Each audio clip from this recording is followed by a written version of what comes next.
Alors, si vous me permettez, dans le deuxième thème, dans la deuxième question, qui est celle qui hante les esprits depuis si longtemps, je vais commencer avec vous, Madame Lejeune.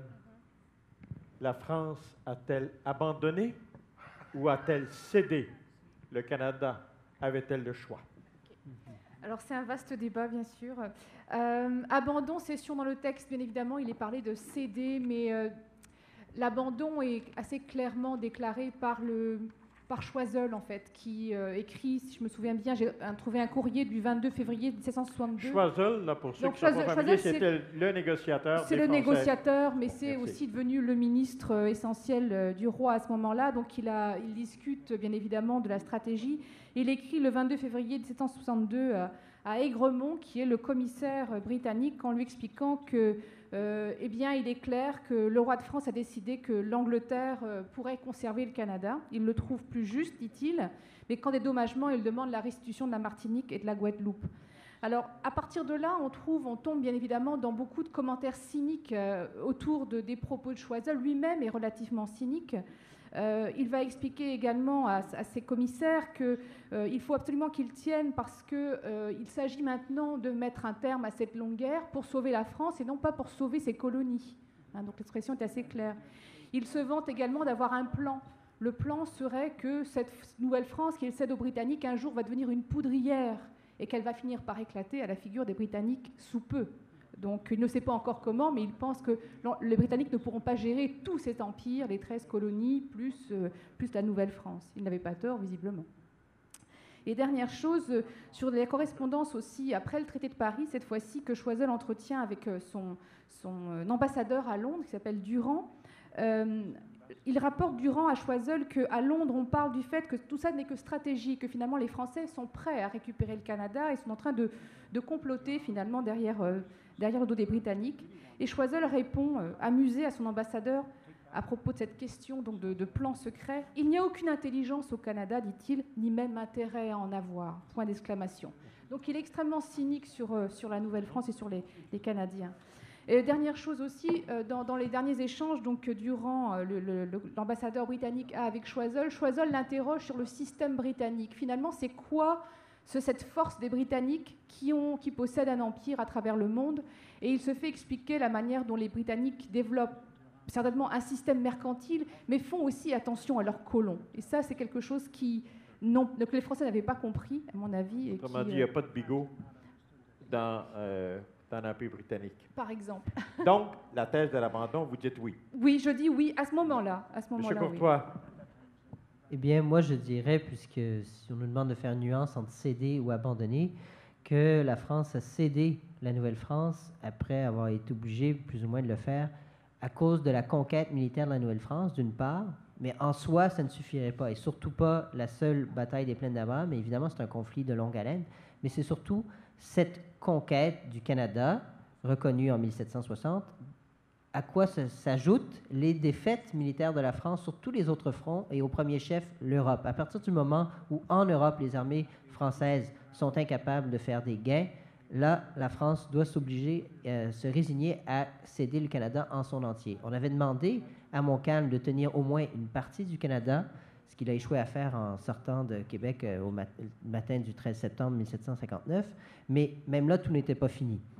Il faut prendre en compte, évidemment, la flotte française qui est anéantie en 1759. Donc, à partir de ce moment-là, tout l'Empire français est en fait perdu et effectivement conquis par les Britanniques, ou presque tout. Mais c'est surtout en Europe, après ça, que ça se joue. Et jusqu'en 1761, Choiseul, lui-même, au nom du gouvernement français, tente de récupérer des portions du Canada.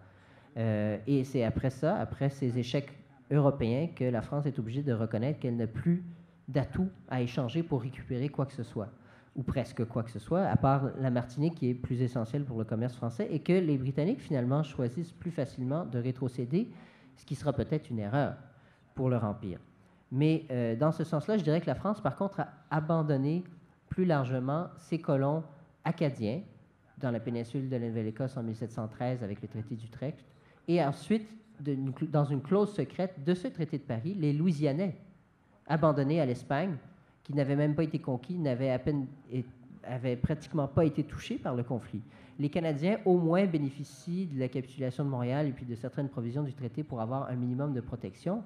On ne peut pas dire que la France se soit cédée disons, souciée le moindrement des Acadiens ou des Louisianais. Et là, par contre, il y a un véritable abandon. Alors, M. Anderson. One of the things that I would like to point out is that early modern empires were very instrumental in the way they treated their colonies. The understanding was that the colonies existed for the benefit of the metropolis. And if the colony ceased to be useful, it could be abandoned. And the Dutch are the great example of this in the 17th century. Their empire had a very light footprint, and they were constantly acquiring and getting rid of colonial possessions. It didn't matter to them very much whether or not they had, Brazil, which they had for about 40 years. They learned how to make sugar there, it was fine. They gave it up when it became too burdensome. It's only the British who really believe that there's something permanent about this, because they expect the population to grow and become a market for British manufacturers. So the great question to be resolved is not simply whether Canada was abandoned or ceded, but why the British took it. Why indeed? Well, in part, one of the great arguments is that that's space into which British subjects can move and become consumers of British manufacturers.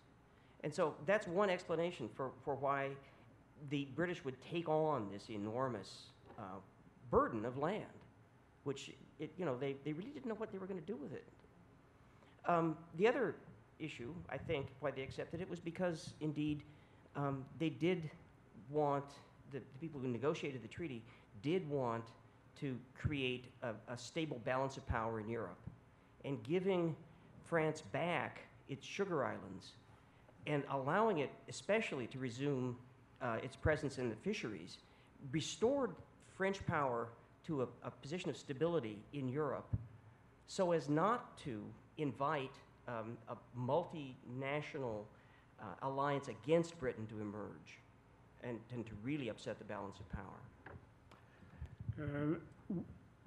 Il faut peut-être comprendre dans les empires modernes, mais de cette période-là, la colonie devait servir la métropole. Il ne devait pas... c'était pour ça que ça existait. Et l'exemple parfait, c'est l'Empire hollandais qui faisait des acquisitions de territoires. Ils s'en débarrassaient quelques années après, comme dans le cas du Brésil. Seuls les Britanniques voyaient une certaine permanence, et c'était parce qu'ils voyaient d'éventuels débouchés pour le produit manufacturier. La question qu'on ne se pose pas souvent, c'est pourquoi les Britanniques ont accepté cet énorme territoire qui était le Canada. Ça allait être un grand fardeau, et la réponse serait qu'éventuellement, il y aurait des Britanniques qui viendraient s'installer, qui deviendraient des consommateurs de produits manufacturés britanniques. L'autre chose, c'est que les Britanniques voulaient établir un équilibre en Europe, et donc ils ont permis aux Français de garder un pied à Saint-Pierre-Miquelon, où ils avaient accès à la pêche, pour que la France quand même puisse rétablir sa position de force en Europe. Denis Bourgeois, à travers tout ce qui vient d'être dit. L'abandon, d'ailleurs, il faudrait répondre à cette question. J'ai trouvé Mme Lejeune courageuse. C'est rare qu'on rencontre des Français qui admettent l'idée de l'abandon. Alors, bravo, madame. Maintenant, est-ce que vous avez raison? C'est une autre question. Il y a eu chez les Canadiens, je pense qu'on peut dire ça, le sentiment d'abandon, puis ça reste jusqu'à aujourd'hui. On dira facilement, la France nous a abandonnés. Ça, c'est très ancré, je pense, depuis les débuts. Chez les Français, il y a une certaine résistance. Puis il faut dire aussi que les Français étaient quand même partagés. Si Choiseul s'était résigné à l'abandon, je pense que vous avez raison, il reste qu'il y avait plusieurs voix en France qui disaient non, il faut conserver le Canada. Il y avait donc l'idée de la conservation. Il y avait la préoccupation aussi vis-à-vis de la population. On sait maintenant que dans les mémoires qui circulaient pendant les négociations du traité de Paris, il y a des gens qui disaient, bon, il y a le Canada, il y a la Louisiane. D'ailleurs, Voltaire disait, la Louisiane, c'est un beau climat, il y a des possibilités, il y a une bonne culture. Donc, il n'était pas loin de dire, pardon? Vaudreuil aussi, le dit. Oui. Vaudreuil, lui, c'est sa deuxième patrie, Vaudreuil.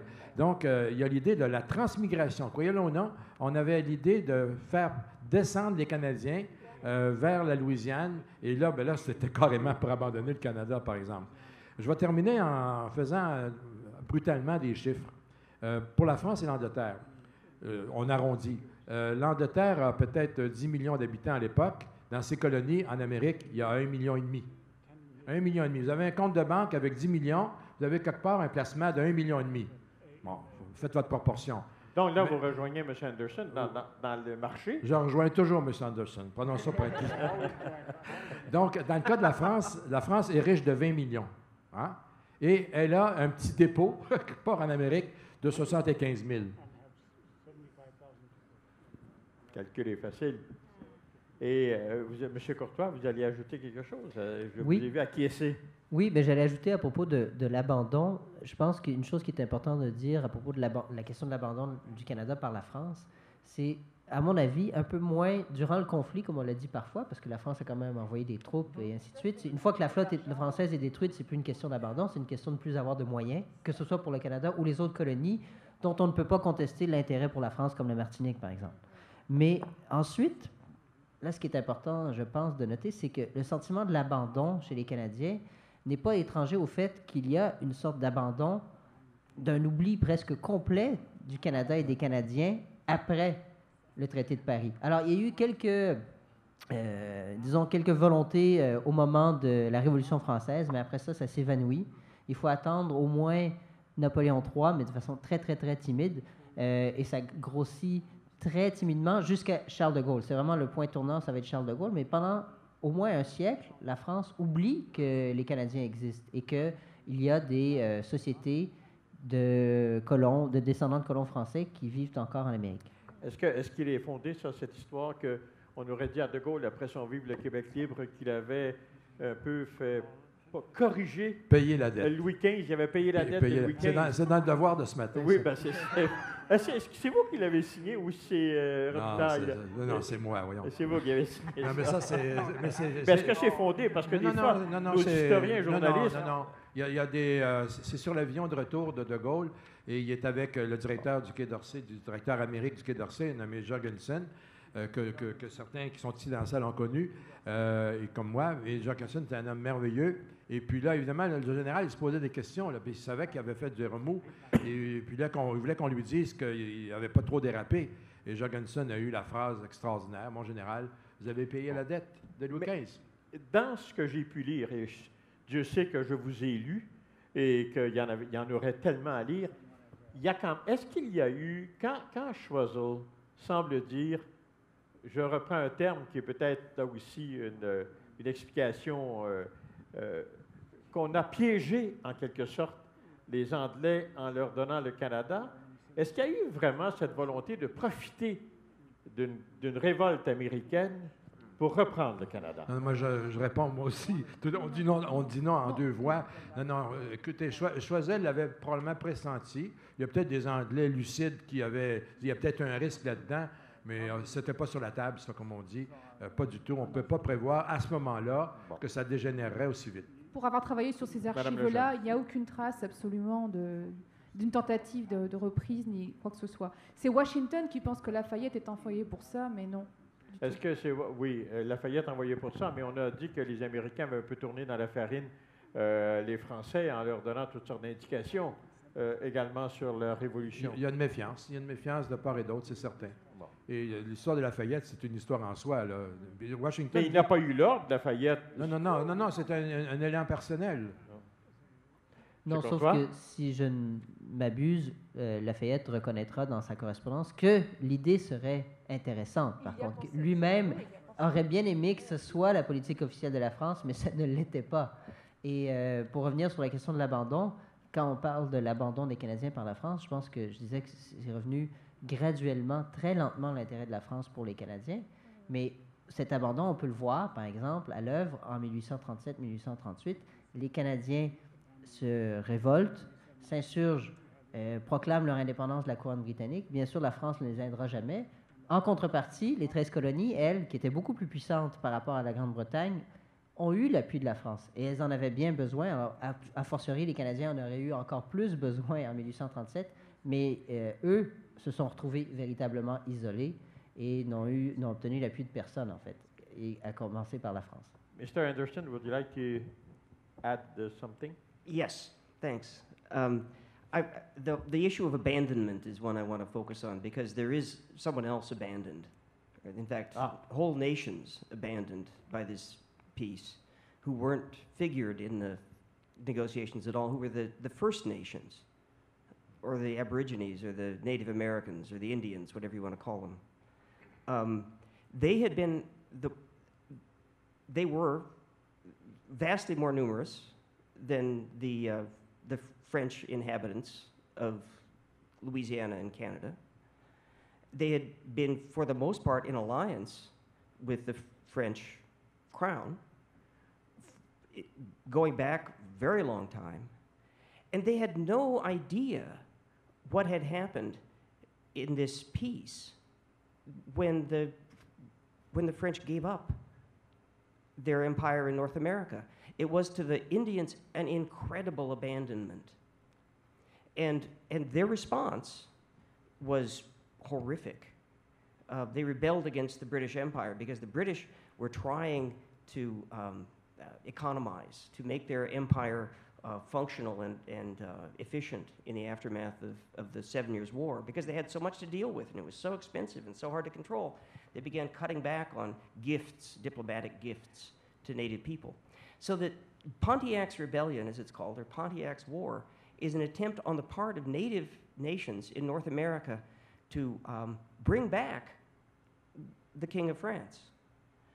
They really believed, we now think, that it would be possible through this war as a spiritual exercise to re-summon the French father to North America.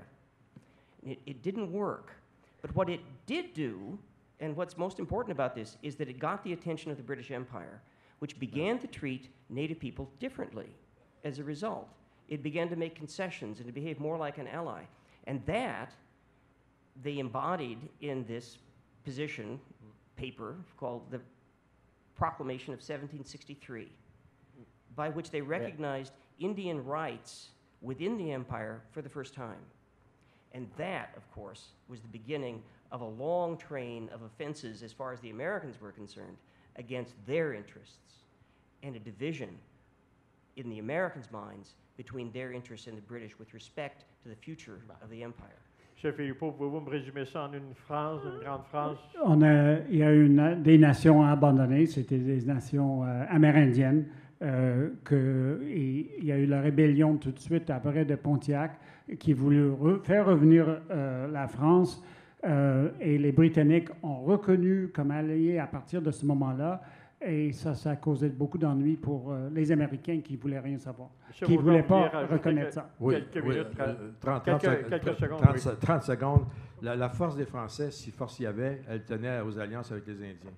Et la faillite, c'est que quand les Indiens ont été convaincus par William Johnson en particulier d'abandonner les Français.